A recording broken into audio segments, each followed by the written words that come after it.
இது இந்த electronic voting machine அப்படிங்கிற விஷயத்தை வச்சு பிளாக் பண்ணுறதுக்கான வேலை நடக்குது. பொதுவாக இந்த எலக்ட்ரானிக் ஓட்டிங் மிஷின் வந்து இங்கே ஏற்கனவே சொன்னேன், சுஜாதா அப்படிங்கிற பாப்பா வந்து 1962 அவன் பெல் அப்படிங்கிற நிறுவனத்தில், பெல்லில் திருச்சி பெல்லில் பாரத் எலக்ட்ரானிக் லிமிடெட் அந்த கம்பெனி பெங்களூரில் இருக்குது, அதில் வந்து இன்ஜினியராக வேலை பார்த்தவர், ப்ராஜெக்ட் டைரக்டராக இருந்தவர். அந்த சமயத்தில் அந்த கருத்து கொண்டு அந்த டாக்டர் இந்த விஷயத்தை கொண்டு போகிறாரு, கொண்டு போய் இப்படி தேர்தல் முறையை எலக்ட்ரானிக்கில் கொண்டு வரலான்னு சொல்லி. ஆனால் அப்போ இருந்து எப்படியோ 62 கொண்டு வராரு. ஆனால் 82 தான் அது ஓரளவுக்கு ஏற்றுக்கிட்டாங்க. 82 கேரளாவில் பரூர் சட்டமன்ற தொகுதியிலாம் ஒரு இடைத்தேர்தலில் அது ஃபஸ்ட்டு அதை இம்ப்ளிமெண்ட் பண்ணுறாங்க இந்தியாவில் 82. அப்புறம் 26, 27 வரிசையாக வருது தேர்தல், கொஞ்சம் கொஞ்சமாக இம்ப்ளிமெண்ட் பண்ணுறாங்க. இது என்ன ரொம்ப அதிகமாக பிரச்சனையானது எப்போ இவிஎம் அப்படிங்கிறதுனா 2009 தேர்தலில் மிகப்பெரிய சிக்கலாகுது. அதுக்கப்புறம் 2014 தேர்தல் அப்போ தான் அவங்களோட மோசடிங்கிறது ஓப்பனாக தெரிய வருது. இந்த 2009 தேர்தலில் நம்மளாம் இங்கே தமிழ்நாடு இப்போ எல்லா பக்கமே எலக்ட்ரானிக் ஓட்டிங் மிஷின் பயன்படுத்துகிறாங்க. அதாவது ஈழத்தில் முள்ளிவாய்க்கால் படுகொலை நடந்த சமயத்தில் அந்த தேர்தலில் காங்கிரஸ் கட்சி ஜெயிச்சு, பார்லிமெண்ட் தேர்தலில் காங்கிரஸ் ஜெயிச்சு 2009 தான் நினைக்கிறேன், ஜெயிச்சாங்க. அந்த சமயத்தில் அப்போவே அந்த தேர்தல் வெற்றியை பிஜேபி ஏற்றுக்கல. இது வந்து முழுக்க முழுக்க இவிஎம் சீட்டிங் பண்ணி ஆட்சியை பிடிச்சிட்டீங்க அப்படின்னு சொல்லி அத்வானி என்ன பண்ணுறாரு, அதை எதிர்த்து பேச ஆரம்பிக்கிறார்.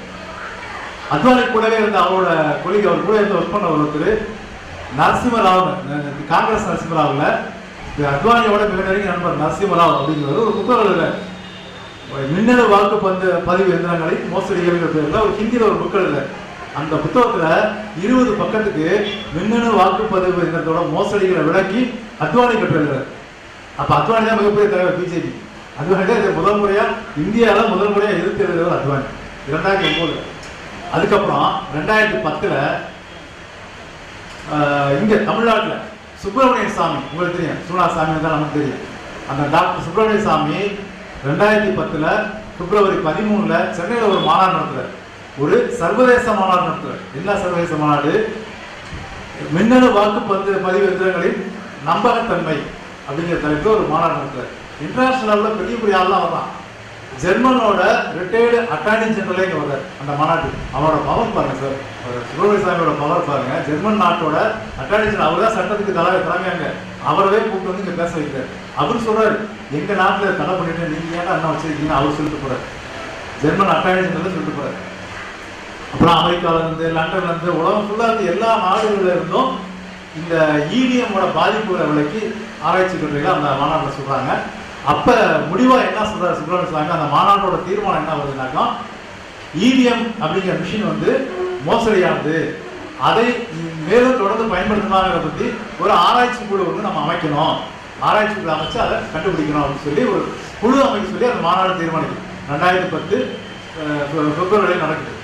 இதே 2010 ஏப்ரல் மாதம் ஒரு சாஃப்ட்வேர், ஒரு எலக்ட்ரானிக் இன்ஜினியர் ஹரிபிரசாத் அப்படின்னு ஒருத்தர் என்ன பண்ணுறாரு, அவர் வந்து புனேயை சேர்ந்தவர்,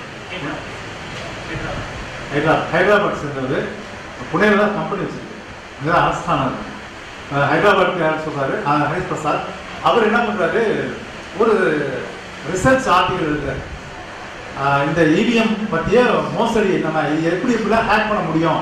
நான் சொன்னேன், இங்கே உட்காந்து நான் வீட்டில் ஆப்ரேட் பண்ண முடியும், கூகுள் கார்டன் சொல்கிறேன், கூகுள் கார்டன் சொல்லியிருக்காங்க. கேரளாவில் வந்து இன்டர்நெட்டே இல்லாட்டி போகிறால நீங்கள் நியூஸ் அனுப்பலாம் வரும்னு சொல்கிறாங்க. அது மாதிரி இது ரொம்ப சாதாரண விஷயம், எலக்ட்ரானிக் கருவிகளை எப்படி வேணாலும் ஆப்ரேட் பண்ணலாம், ஹேக் பண்ணலாம் அப்படிங்கிறத டெக்னிக்கலாக இப்போ நம்ம சொல்கிறோம், சும்மா வார்த்தையில் சொல்கிறோம். அவர் வந்து எலக்ட்ரானிக் இன்ஜினியருங்கிறதுனால அது ஒரு டீம், ஒரு அமெரிக்காவில் இருக்க முக்கியமான பல்கலைக்கழகங்கள் இருக்க பேராசிரியர்களாக சேர்ந்து ஒரு டீமாக அந்த ஆய்வு கட்டுரை எழுதுறாங்க. அந்த ஆய்வு கட்டுரை உலக புகழ்பெற்ற ஆராய்ச்சி இதழ்களில் அந்த பத்திரிகை அந்த கட்டுரை வருது.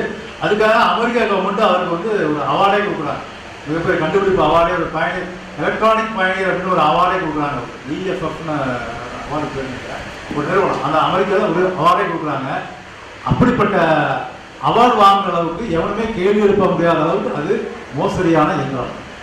இன்னைக்கு வரைக்கும் அந்த ரிசர்ச் ஆர்டிகளுக்கு இன்னைக்கு வரைக்கும் மறுப்பு யாரும் இல்லை, இந்த டேட் வரைக்கும் யாரும் எழுதுறாரு. இது ஏப்ரல் மாதம் அவர் எழுதுறாரு, ஏப்ரல் எழுதுறாரு. ஆகஸ்ட் மாதம் அவரை ஒரு கேஸ் போட்டதுக்கு உள்ள போட்டாங்க, அவருக்கு அரெஸ்ட் பண்ணிட்டாங்க காங்கிரஸ் கவர்மெண்ட். அப்போ என்னன்னா, இந்த இந்த கருத்து பரவக்கூடாது அப்படின்னு நினைக்கிறேன், இந்த விஷயம் பரவக்கூடாது நினைக்கிறேன். அவர் என்ன சொல்யூஷன் என்ன சொன்னாரு, அவர் இவிஎம் தப்பு அப்படின்னு சொல்றாரு. தப்புனா அதுக்கு என்ன மாற்று தீர்வு, அதையும் அவர் சொல்றாரு. ஒரே ஒரு சிம்பிளா சொல்றாரு, ரெண்டு தீர்வு சொல்றாரு. ஒண்ணு என்னன்னா பழையபடி பழைய வாக்குச்சீட்டு முறையை கொண்டு வாங்க, பேப்பர்ல வர வாக்குச்சீட்டை கொண்டு வாங்க, அதுதான் தீர்வு.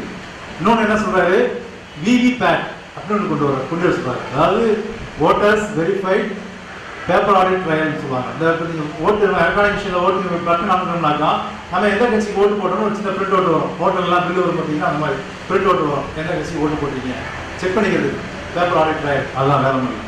அந்த விவிபேட் கொண்டு வாங்க அப்படின்னு ரெண்டு ஆல்டர்னேட்டிவ் சொல்றாரு அந்த ஹரிபிரசாத். அதன்படி என்ன பண்றாங்க, சுப்ரீம் கோர்ட்ல கேஸ் நடக்குது. ஒருத்தர் கேஸ் போடுறாரு, கில்டா அப்படிங்கிற சத்யநாராயண கில்டா, ராஜேந்திர சத்யநாராயண கில்டாங்கிறதுக்கு ஒரு கேஸ் போடுறாரு சுப்ரீம் கோர்ட்ல. 2011 போடுறாரு, 10லே போட்டாரு. அதோட தீர்ப்பு 2011 வருது, ஜூலை 25 நீங்க ஜட்ஜ்மெண்ட்ல தேடினா தெரியும். 2014 வருஷம் ஜூலை 25 கில்டா வழக்குல தீர்ப்பு வருது. தீர்ப்புல ஒரு கருத்து தெரிவிக்கிறாங்க. என்ன கருத்து தெரிவிக்கிறாங்கன்னா, இந்த கில்டா சொன்னபடி விவிபேட் அமல்படுத்த முடியுமா அப்படிங்கிறத தேர்தல் கமிஷன் ரெப்ரசன்ட் பண்ணி பதில் சொல்லுங்க, அவங்க சொல்றத கேளுங்க அப்படின்னு தேர்தல் கமிஷனுக்கு ஒரு பரிந்துரை அனுப்புது சுப்ரீம் கோர்ட். பரிந்துரை அனுப்புவங்க யாருன்னாக்கா பி சதாசிவம், இன்னைக்கு கேரளா கவர்மெண்ட் பி சதாசிவம் செஞ்சு, இன்னொருத்தர் ரஞ்சன் கோகாய், ரெண்டு பேர் அமர்வு தான் அந்த தீர்ப்பு சொல்றாங்க, அந்த கருத்தை சொல்றாங்க. அதன் அடிப்படையில் இந்த கேஸ்ல என்ன பண்றாங்க, இடையில இதுக்கு இப்படி கருத்து சொல்றாங்க. இதுக்கு சுப்பிரமணிய சாமின்னு ஒரு கேஸ் போடுறாரு. 2010 மாநாடு நடத்தினாலும் சுப்பிரமணிய சாமி, அதே சுப்பிரமணிய சாமி 2012 ஜனவரி 17 இன்னொரு கேஸ் போடுறாரு, டெல்லி ஹைகோர்ட்ல போடுறாரு. இந்த விவிபேட் வேணும், இந்த பிரிண்ட் அவுட் வேணும், அதாவது இவிஎம் தடை பண்ணணும் கேஸ் போடுறாரு.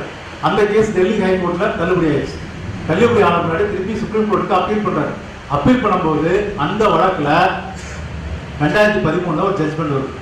சுப்பிரமணிய சாமி போட்ட அந்த வழக்கு கூடுதலா அந்த கில்டா வழக்கு எல்லாத்தையும் சேர்த்து இவிஎம்கான அந்த ஜட்ஜ்மெண்ட்ங்கிறது அக்டோபர் 8 2013 வருஷம் அந்த ஜட்ஜ்மெண்ட் வந்து தேடி எடுக்கிறாங்க, எல்லா பத்திரிகையும் கிடைக்கும். அதை என்ன தெளிவாக சொல்றாங்கன்னாக்கா, விவிபேட் கொண்டு வாங்க, இவிஎம் வந்து நம்ப முடியாது, அந்த பிரிண்ட் அவுட் ஆதாரம் பேப்பர் ஆதாரங்களை கொண்டு வாங்க, ஓட்டர்ஸ் வெரிஃபைட் பேப்பர் ஆடிட் அதை கொண்டு வாங்க அப்படின்னு சொல்லி தேர்தல் கமிஷனுக்கு சொல்றாங்க. தேர்தல் கமிஷனும் ஒத்துக்குது, கோர்ட்ல வந்து அவங்க ஒத்துக்கிறாங்க, ரைட்டு உங்களோட தீர்ப்பை நாங்கள் கட்டுப்படுறோம், நாங்கள் அதை கொண்டு வரதுக்கு வேலை செய்யணும்னு சொல்றாங்க. சொன்னாலும் கூட இது சுப்ரீம் கோர்ட் உத்தரவு போட்டுருச்சு, தீர்ப்பு சொல்லிடுச்சு, தேர்தல் கமிஷன் ஒத்துக்குச்சு. 2013 அக்டோபர் 8 முடிஞ்சிச்சு. இப்போ சொன்னபடி செய்யணும்னா அவன் சுப்ரீம் கோர்ட் என்ன செஞ்சிருக்கான், எவ்வளோ தோழர் சொன்ன மாதிரி உச்ச நீதிமன்றம்னா அது உச்சி நீதிமன்றமாக தானே இருக்கு. அவன் என்ன பண்ண, இந்த தீர்ப்பை யாரும் கண்டுக்கவும் இல்லை, எவனும் கண்டுக்கல. 2014 தேர்தலில் பழையபடி இவிஎம் அந்த விவிபேட் இல்லாமே வெறும் மின்னணு வாக்கு பதிவு இயந்திரம் பழையபடி பயன்படுத்தப்படுது 2014 தேர்தலில். இப்போ யாராவது போய் ஏன்னா சுப்ரீம் கோர்ட்ல ஜட்ஜ்மெண்ட் சொல்லியிருக்கீங்க, விவிபேட் வைக்க சொல்லியிருக்கீங்க அப்படின்னு யாருமே கேட்கல, இவிஎம் வேண்டாம்னு சொல்லியிருக்கீங்கன்னு யாரும் கேட்கல. கரெக்டாக அந்த எலெக்ஷன் கமிஷனும் பேசல, எந்த கட்சியும் கேட்கல. நடக்கிறது காங்கிரஸ் கவர்மெண்ட், நல்லா கவனிங்க. 2014 காங்கிரஸ் கவர்மெண்ட் அவங்க நடத்துகிற தேர்தலில் விவிபேட்டை கொண்டு வாங்கன்னு சொல்லி யார் கேட்டுக்கணும், பிஜேபி கேட்டுக்கணும். ஏன்னா அவங்க தான் கேஸ் போட்டாங்க. அத்வானி தான் 2009 போராடுறாரு, 2010 சுப்பிரமணிய சாமி போராடுறாரு, கில்டா போராடுறாங்க, எல்லாம் போராடுறாங்க. ஜட்ஜ்மெண்டே வந்து சுப்பிரமணிய சாமி தீர்ப்பு தான் வருது, இதெல்லாம் வருது இல்லை. இப்போ இவன் தானே கேட்கணும், சுப்பிரமணிய சாமி தானே கேட்கணும். நான் ஒரு ஜட்ஜ்மெண்ட் வாங்கியிருக்கேன், அது வந்து நீங்கள் கடைபிடிக்கல, இதில் வந்து விவிபேட் வைக்காட்டி இது கண்டெம்ட் ஆஃப் கோர்ட்டு, ஸோ நீங்கள் கம்பல்சரி வைக்கணும், இல்லாட்டி உன் மேலே கேஸ் போடுறேன்னு சொல்லி சொல்லணும். அல்லது தீர்ப்பு கொடுத்த நீதிபதிகளாக பேசணும். பி சதாசிவம் இன்னைக்கு கேரளா கவர்னர், தமிழ்நாட்டுக்கு அவர் தான் மறைமுக சிஎம் சொல்கிறாங்க, பிஜேபிக்கு சப்போர்ட்டாக இருக்காரு. உண்மையாக புரியும், வேற விஷயம். பல வழக்குகளில் அமித்ஷாவுக்கு சாதகமாக தீர்ப்பு கொடுத்துருக்காரு. அவராக கேட்டுக்கணும், யாரும் கேட்கல. கண்டெம்ட் ஆஃப் கோர்ட் நம்ம சினிமா தேட்டரில் ஸ்டார்டிங்கில் படம் தொடங்குறதுக்கு முன்னாடி ஏசிக்கிறோம் போகலாம், எந்திரிச்சு நீக்காட்டி கண்டெம்ட் ஆஃப் கோர்ட்டுங்கிறான். இவ்வளோ பெரிய சீட்டிங் நடந்திருக்கு, இவ்வளோ பெரிய இப்போ ஒரு சுப்ரீம் கோர்ட் சொன்ன தீர்ப்பை எவருமே கேட்கல, அது யாரும் என்னன்னு கேட்கல. யார் இப்போ ஆட்சியில் இருக்க காங்கிரஸ் கேட்க மாட்டாங்க, ஏன்னா அவங்க தானே சீட்டிங் பண்ண போறாங்க, நம்ம நினைப்போம் அவங்க தானே சீட்டிங் பண்ண போறாங்க. ஆனால் பிஜேபிக்கு தான் பாதிப்பு வரும். அதில் ஒருவேளை எலக்ட்ரானிக் ஓட்டிங் மிஷினை பயன்படுத்தி அதன் மூலமா ஒரு ஆளுங்கட்சி அந்த மிஷினை பயன்படுத்துதுன்னா அது லாபம் ஆளுங்கட்சிக்கு தான் போகும், எதிர்கட்சிக்கு வராது. அப்போ எதிர்கட்சிக்கு ஆபத்தாகும். ஸோ எதிர்கட்சி தான் எதிர்க்கணும், ஆனால் எதிர்கட்சி எதிர்க்கல. அதெல்லாம் அவனோட பவரை பார்க்கணும். அவன் எதிர்கட்சியா இருந்தாலும் தேர்தல் கமிஷன் அவனோட ஆளா இருக்கும். தேர்தல் கமிஷன் அவனோட ஆட்கள் இருக்காங்க. பாப்பா எங்கேயாவது இருந்து ஒரு ஆட்கள் பண்ணுவான், இருப்பான். ஸோ அவன் வந்து அவர்கிட்ட அரட்டிக்கிறான். இவிஎம் வேண்டான்ட்டான். இவிஎம் வச்சாங்க, பிஜேபி ஜெயிச்சு. நிறைய கட்டுரைகள் அது தொடர்பாக நிறைய வந்துச்சு. மோடியோட வெற்றியை பற்றி நிறைய வழக்கு கூட வந்துச்சு. அந்த 15 லட்சம், அதாவது ஓட்டு எண்ணிக்கை வந்து அங்கே இருக்க மக்கள் பதிவான ஓட்டுகள் 15 லட்சத்துல ஓட்டு எண்ணி முடிச்சு பார்க்கும்போது 20 லட்சம் வருதுங்க. அது அக்யூரேட்டான கணக்கு சொல்லல. அதெல்லாம் எக்கனாமிக் டைம்ஸ்ல வந்துச்சு அந்த செய்தி. அது ஒரு வழக்காக மாறிச்சு. அப்புறம் அந்த வழக்கு பொய் வழக்கு ஆதாரம் இல்லாத சொல்லி தள்ளி முடிட்டாங்க. அவ்வளோதான். 300 சீட்டு எம்பிஎஸ் இருக்கும்போது அப்புறம் எப்படி அது உண்மையான வழக்காகும்? அது பொய் வழக்காக தான் ஆகும். அப்படி போச்சு. இது இவங்க 2014 வந்துட்டாங்க. வந்த பின்னாடி இதுக்காக யார் உண்மையாக அக்கறை எடுத்து பண்ணாங்கன்னா இந்த பாம்சர் கமிட்டி தான். 2014 வழக்கு போடுறாங்க. 2016 தானே, 2016 அதில் தான் இந்த பாம்சப் அமைப்போட அகில இந்திய தலைவர் வாமன் மேஷ்ராம் அவர்கள் வந்து சுப்ரீம் கோர்ட்டில் கண்டெம்ட் ஆஃப் கோர்ட் போடுறார். தேர்தல் கமிஷன் மேலே கேஸ் போடுறார். தேர்தல் கமிஷன் மேலே சுப்ரீம் கோர்ட்டு அக்டோபர் 8 தீர்ப்பு சொல்லியிருக்கான். விவிபேட் சொல்லி நீ ஏன் வைக்கிற அப்படின்னு சொல்லி கண்டெம்ட் ஆஃப் கேஸ் போட்டு அவர் மேலே தேர்தல் கமிஷன் மேலே போடுறாரு. அப்போ பெரிய வட இந்திய ஊடகங்கள்லாம் அழகே துடிச்சான். அப்போ எல்லா மீடியாவையும் ஒரு வாரத்துக்கு அவர் தான் பேட்டி அப்படி போயிட்டு இருந்துச்சு, பத்திரிகை செய்தி எல்லாமே. ஆனால் கோர்ட்ல கேஸ் போச்சு. தேர்தல் கமிஷன் என்ன பதில் சொல்றான் அப்படின்னாக்கா, எங்களுக்கு சென்ட்ரல் கவர்மெண்ட் ஃபண்டு ஒதுக்கல, ஃபண்டு ஒதுக்காதனால எங்களால் வந்து விவிபேட் வைக்க முடியல அப்படின்னு அவன் பதில் சொல்றான்.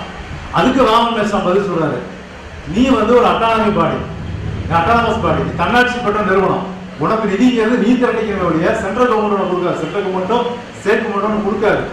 நீ யாரை ஏமாத்துறாரு திருப்பி ஒரு பதில் எழுதாரு வாமன் மேஷ்ராம். இது அந்த வழக்கு ஓடிட்டு அந்த ஓடிட்டு இப்போவே என்ன ஃபைனல் என்ன சொல்லியிருக்காங்கன்னா விவிபேட் கட்டாயம் வைங்கன்னு சொல்றாங்க. சரி, விவிபேட் வச்சா பிரிண்ட் அவுட் வர மிஷின் வச்சாக்கோ நாம இந்த மின்னணு வாக்கு பதிவு ஏற்றுக்கலாமா அப்படின்னா அதுலேயே ஒரு சிக்கல் என்ன வருது அப்படின்னா, அது சட்ட ரீதியாக சிக்கல் இருக்க சொன்னாங்க. இன்னொன்று என்னன்னா, இப்போ சமீபத்தில் நடந்த இமாச்சல பிரதேச மாநில தேர்தல், அந்த தேர்தலில் பார்த்தீங்கன்னா மின்னணு வாக்குப்பதிவு தான் முழுக்க பயன்படுத்தினாங்க. அதில் 35% சீட்டிங் நடந்திருக்கு. 35% மிஷின்ல வந்து ஊழல் நடந்திருக்கு, அந்த மிஷினை ஹேக் பண்ணியிருக்காங்கன்னு சொல்லி அந்த 35% தொகுதிகளில் மறு வாக்குப்பதிவு நடந்திருக்கு. அந்த விவிபேட்டோட வந்த தேர்தல் இவிஎம்ல நம்ம விவிபேட் தான் வேணும்னு சொல்றோம், அது வந்தா இவிஎம் ஏற்றுக்கணும்னு சொல்றோம். சுப்ரீம் சார் கூட ஏற்றுக்கு போயிட்டான். அப்படிப்பட்ட அந்த விவிபேட்லேயே 35% இப்போ 2016 நடந்த தேர்தலில் சீட்டிங். சரி, அது 2016. இப்ப 2018 நடக்கிற எல்லா இடைத்தேர்தல், இந்த எல்லா இடைத்தேர்தல் 2018 இப்ப நடந்த எல்லா இடைத்தேர்தலையும் சராசரி 22%, 21.8% சராசரி 21.8% வந்து சீட்டிங், 21.8% தொகுதிகளில் மறுவாக்குப்பதிவு இது நடந்திருக்கு. இப்ப 2018 அப்ப விவிபேட் வந்தாலும் இவன் வந்து அதுலேயும் சேஞ்ச் பண்ண முடியும் அப்படிங்கிறது தான் இன்னைக்கு புதுசாக கண்டுபிடிச்ச விஷயம்.